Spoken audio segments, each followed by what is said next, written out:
A continuación, conectémonos.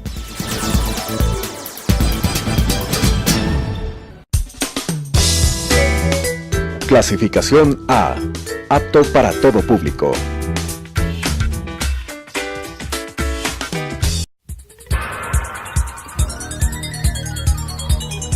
Las opiniones vertidas en este espacio por la producción y dirección del programa son de exclusiva responsabilidad de sus autores y de quienes intervienen en ellos.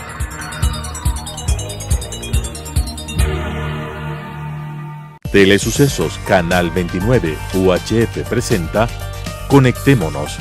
El presente no es producto del azar.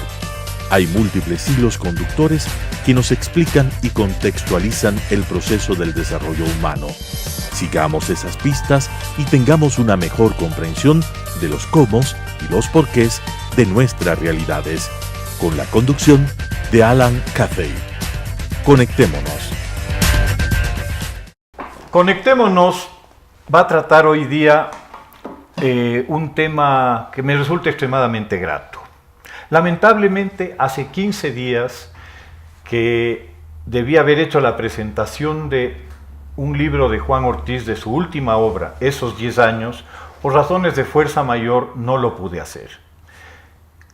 No lo pude hacer y hoy día, más bien, antes que hacerlo yo, que poco sé del tema, pediría que el autor, que Juan, nos guíe a lo largo de su libro y nos vaya comentando cómo concibió, cuál fue la idea alrededor de la cual estructuró este libro. Brevemente, les comentaría que el libro está integrado por un grupo de 144 crónicas que relatan una serie de eventos de diversa naturaleza, de diverso tinte, a lo largo de los últimos 10 años de la historia del país. Así se llama el libro, Esos 10 años. Esos 10 años en los cuales pasaron tantas cosas, sucedieron tantos acontecimientos de toda índole y de toda naturaleza, y que son enfocados por Juan a su muy particular manera. Juan, bienvenido, cuéntanos cuál fue tu idea, cuál fue la incepción que te condujo a escribir este libro en la forma en que lo hiciste. Bueno, Alan, muchas gracias. Sí, esos 10 años, como tú lo mencionas, es digamos, la más reciente publicación que emprendí tras un largo trabajo de investigación, y con la particularidad de que abordar una época histórica como es el periodo 2007-2017 es un tema que se plantea muy complejo, habida cuenta de la perspectiva que necesariamente se debe tener frente a los temas. Perspectiva que normalmente lo da el tiempo, el transcurso del tiempo, porque solo el tiempo nos hace vislumbrar de alguna manera y distinguir lo que puede ser una bulla, un asunto coyuntural, de lo que puede ser algo realmente trascendental. Claro, y en el libro, en esos 10 años, lo que hice fue seleccionar, como se decía antes, a mi leal saber y entender, es decir, de manera particular o personal, seleccionar una serie de acontecimientos que yo considero fueron en su momento, y lo siguen siendo ahora, tal vez los más importantes que ocurrieron en el país en esa década, pero lógicamente sin circunscribirme a los hechos de carácter político, que normalmente son los que conllevan mayor cobertura de los medios, o los que hablamos en el cafetín y conversamos constantemente. No solamente esos hechos, decía, sino otras situaciones muy particulares que tratan de reflejar, y espero haberlo logrado, lo que puede ser el acontecer nacional en términos generales. De esa manera, por ejemplo, cada 4 o 5 años el libro presenta datos sobre la economía. Y hablamos no solo del Producto Interno Bruto, sino de las importaciones, las exportaciones, la deuda externa, pública, privada, etcétera, etcétera. La calidad de vida, la reducción de pobreza. Exactamente, datos de orden social que son los que en forma paralela el común de los mortales, el ciudadano ecuatoriano, debe conocer. Porque normalmente nuestro conocimiento se circunscribe básicamente a cierto tipo de hechos que son los más destacados en la prensa nacional, en los noticieros, en la televisión, pero no otros hechos que están latiendo de manera paralela. Y bueno, y de esa forma, como tú lo mencionaste, hay 144 efectivamente artículos en forma de crónica, son unos relatos que tratan de dar una visión completa, pero como digo, también de otro tipo de temas, deportivos, de seguridad, de los migrantes, etcétera, para también contar esas pequeñas historias que viven aquellos héroes desconocidos que son parte del acontecer nacional. ¿Cómo no?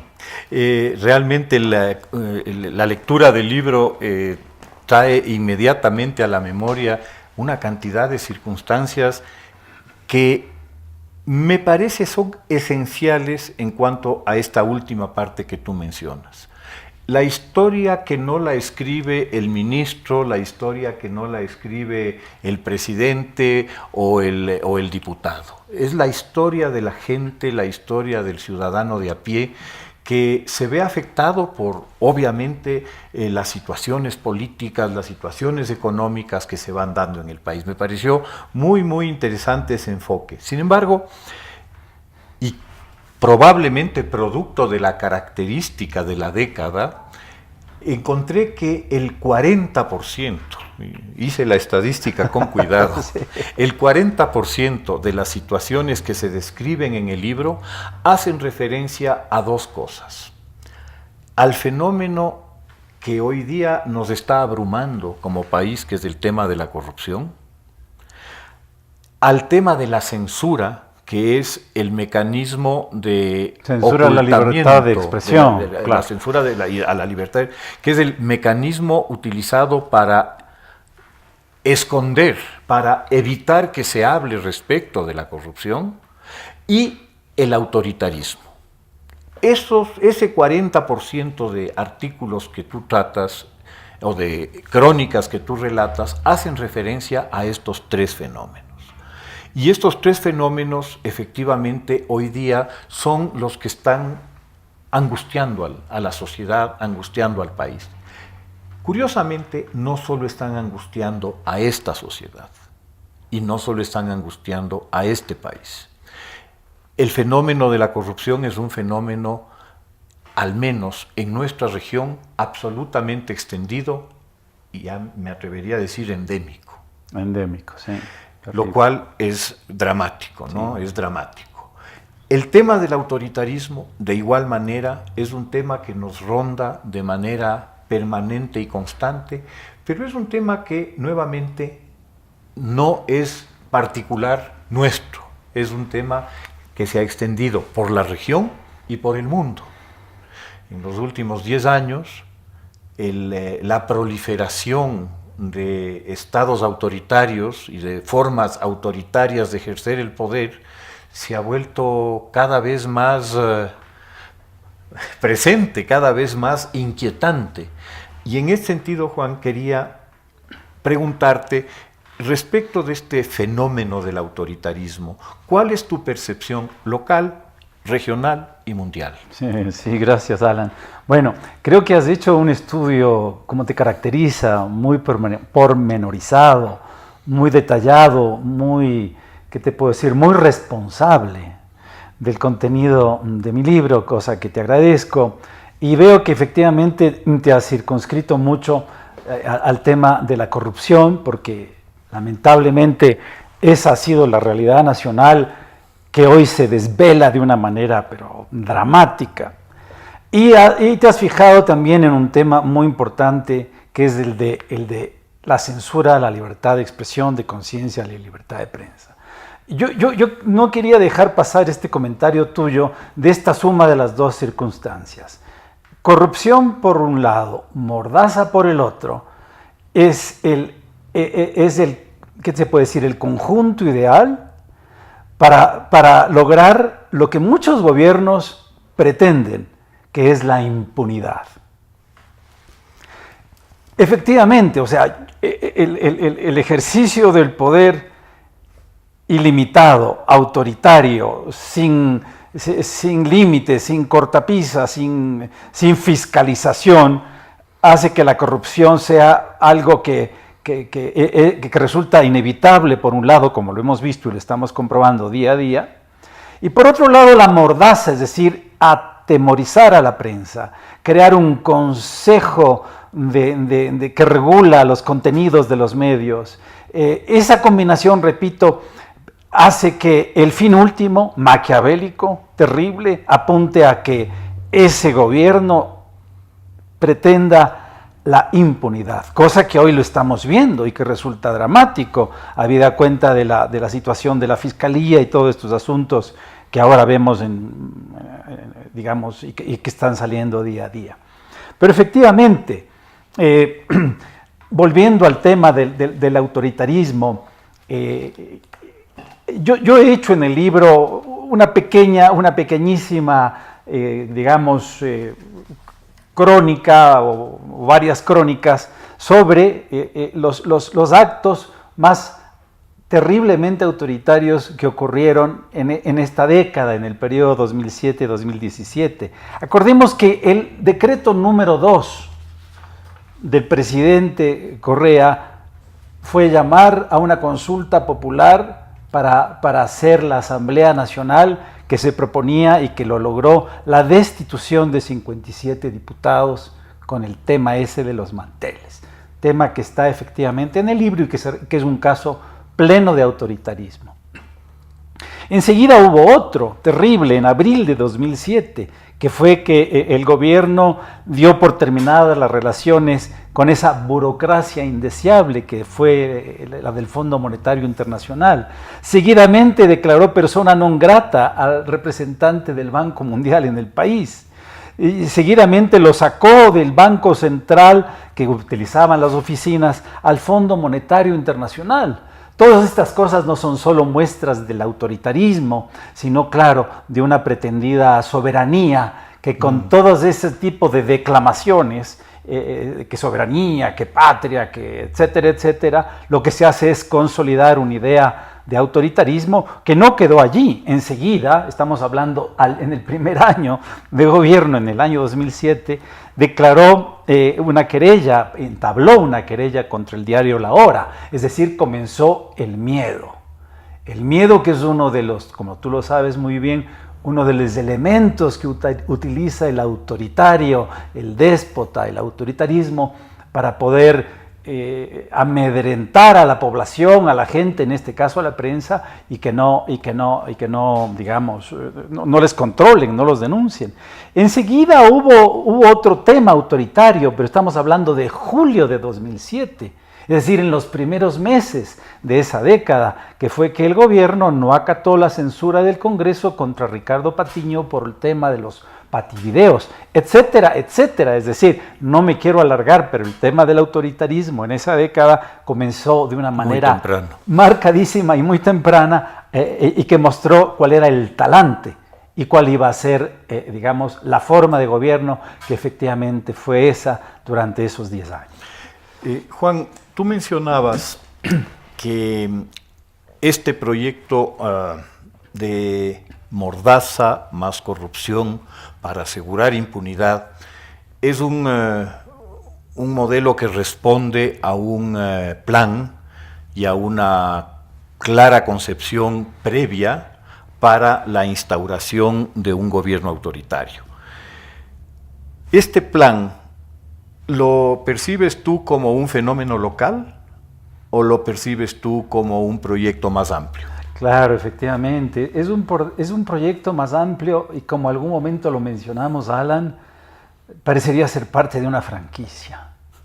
Es decir, la receta es esta. Sigamos estas pautas para lograr lo que nos proponemos. Y tengo unos apuntes, por ejemplo, que van a ser muy curiosos y que los voy a mencionar. Después menciono de dónde proviene este tema. Punto número 1, persecución a la prensa. Punto número 2, parte de la franquicia, de la receta, libertades cercenadas a los opositores, ¿no? Número 3, elecciones y candidaturas manipuladas. Número 4, perverso revisionismo histórico. Número 5, propaganda reiterativa usando los medios públicos. Propaganda de tus acciones y tus cosas. Número 6 o 7, ya me perdí en la enumeración, irrespeto a los derechos humanos y a las libertades. 8, etcétera, presiones, ataques a la institucionalidad y a la justicia. Luego, o concomitantemente con todo ello, un discurso populista, a la par del despilfarro, es decir, la utilización de los fondos públicos en hechos, en elementos, pues, significativos, en hechos, digamos, de relumbre, como se dice, un despilfarro, un gasto público, pues, en ese tipo de cosas que se vean muy bien. Y todo esto, ¿a qué lleva? A un festival de corrupción pública enorme, a la hipocresía y al cinismo. ¿Dónde ocurrió todo esto? ¿De dónde proviene esta receta? ¿De dónde saco estos puntos? Es lo que ocurrió en la Argentina en los 12 años del kirchnerismo. Tal cual como ocurrió en el Ecuador y en el resto de países que siguen esta receta autoritaria, populista, concentradora de poder, enemiga de las libertades individuales. Volviendo a tu pregunta, Alan, es sin duda un fenómeno ecuatoriano de la década pasada, un fenómeno que se extiende en 3-4 países de Latinoamérica y, como tú sabes muy bien, en varios ejemplos del mundo entero. Así es, justamente esta deriva autoritaria de la que en un principio conversábamos, resulta particularmente preocupante al día de hoy, ¿no? O sea, hemos visto y hemos asistido en estos últimos años en varias partes del mundo, no solo en América Latina, a un crecimiento, a un aumento de un modo de gobierno autoritario, de un modo de enfocar el gobierno alejado de los principios de libertad, de los principios de respeto a cualquier modelo democrático. Hoy día, el día de hoy, las 3 principales potencias del mundo están regidas, la una por un emperador que acaba de ser declarado vitalicio, el chino, ¿sí?, un zar y un señor que todavía no sabemos a qué cargo aspira, ¿no?, pero que realmente lo que nos muestra es un grado de ambición de poder, de ambición de control extremos, que son los elementos que configuran y que rodean al personaje autoritario. Pero no solo en estos 3 países. Hemos visto cómo en la Turquía de Mustafa Kemal Atatürk, en la cual se da se intenta dar una transición de un modelo teocrático a un modelo laico, y que es exitoso o relativamente exitoso a lo largo de 60 años, de pronto volvemos a una forma de integrismo islámico extremo, en el cual ya vimos con el intento de golpe de Estado que se produce contra el señor Erdogan, la reacción absolutamente brutal y terrible de la represión. Además pudimos constatarlo en una visita del señor Erdogan acá, las actitudes con las cuales su guardia de choque actuó fuera de su país. Imaginémonos cómo actuará en el suyo. Vemos las circunstancias terribles que se están viendo hoy día en Pakistán, por ejemplo, con la situación de la chica de Malala, a la que la desfiguran porque pretende estudiar, o de la otra señora Asia Bibi, que está enjuiciada por haber tomado de la misma agua que sus compañeras de trabajo, y que eso es un delito de una gravedad terrible porque la señora resulta ser católica. Entonces estamos viendo este renacer, este resurgir y este retorno del fenómeno del autoritarismo. Cierto es que el autoritarismo es un personaje frecuente en la historia, el más frecuente. Hasta hace 200 años, 250 años, el único prácticamente. El poder absoluto era la norma. Habíamos visto un mundo que en cierta forma estaba tratando de superar esa etapa. Y hoy día yo veo con asombro que aquellos que buscan el retorno al autoritarismo, el retorno al poder absoluto, se autotitulan ellos de progresistas. Sí. ¿No? Entonces, no sé si tú crees y ves una salida a esta situación, a este modelo que está regresando, o crees tú que más bien como que al mundo dejó de importarle. Bueno, sí, una salida. Yo creo que la salida a todo este tipo de formaciones de lo que debe ser la vida democrática de un país o de los países, y que se la logró, como tú bien dices, al derrotar a la monarquía hace tantos años y a través de un proceso que tú lo conoces muy bien, de transformaciones vía la Constitución de los Estados Unidos, la misma Revolución Francesa, el Locke en Inglaterra, etc. Es un proceso que efectivamente es un logro de la humanidad. Y es un logro de la humanidad porque yo creo que existe en muchos seres humanos una tendencia natural a concentrar los poderes, a tenerlos en sus manos, a ejercer un poder ilimitado. Efectivamente, entrando más a tu pregunta, yo creo que una de las fórmulas, una de las recetas que podrían aplicarse para combatir este fenómeno es el de la educación, del conocimiento de la historia, para no repetir efectivamente los mismos errores, y el de una concientización que lamentablemente se ha dejado de lado. Recordemos, en nuestra época estudiábamos como parte de las materias en el colegio, al lado de historia, matemáticas, geografía, había cívica, moral, donde nos enseñaban, por ejemplo, grosso modo, pero nos enseñaban qué significaba la división de poderes en el Estado, cómo funcionaba, qué era el Congreso, cuál era la función de la legislatura, el porqué de la separación legislativo, ejecutivo, judicial. Es decir, eso nosotros desde los primeros años lo teníamos como una formación, como parte inclusive de nuestros valores, y lo habíamos incorporado, que es una palabra excelente porque es hacer parte de tu cuerpo, lo incorporas a tu manera de ser, a tu manera de pensar, a tu raciocinio, a tu actuar. Entonces, en la medida en que no tengamos nosotros una educación y un conocimiento de la historia, volveremos a repetir eso. Yo me permití para esta charla, Alan, si me disculpas, citar una bellísima y dramática poesía escrito aproximadamente en 1860 por una señora, y que dice lo siguiente respecto de uno de los personajes más autoritarios y concentradores del poder que hemos tenido el país, me refiero a García Moreno. Pero fíjense esta maravilla de poesía. Dice así: ¿quién es ese hombre de mirada insana, semblante adusto, paso acelerado, con calva frente, cuerpo esqueletado, que al niño asusta y a la nación profana? ¿Quién es ese hombre que a la acción hermana su alma feroz, su instinto de malvado?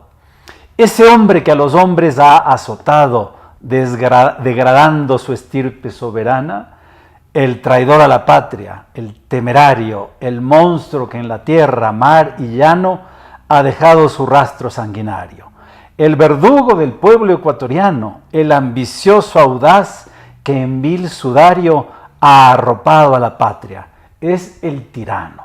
Bueno, esta poesía tan apasionada, tan vigente, puede aplicarse realmente a cualquiera de estos personajes del mundo entero, los que tú has mencionado sin mencionar, al chino Xi, así se pronuncia, ¿no?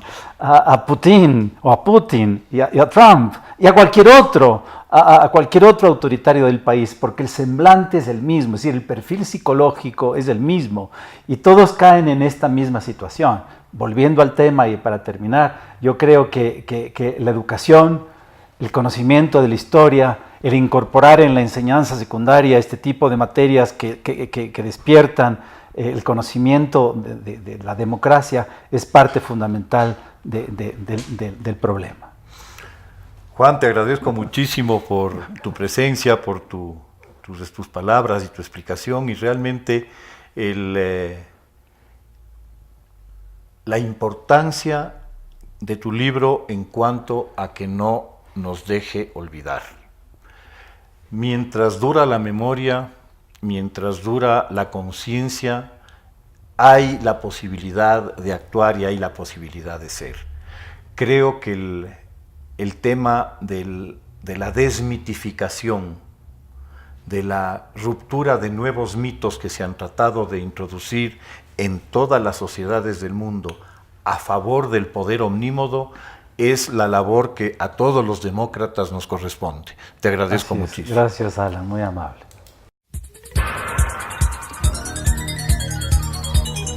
Las opiniones vertidas en este espacio por la producción y dirección del programa son de exclusiva responsabilidad de sus autores y de quienes intervienen en ellos.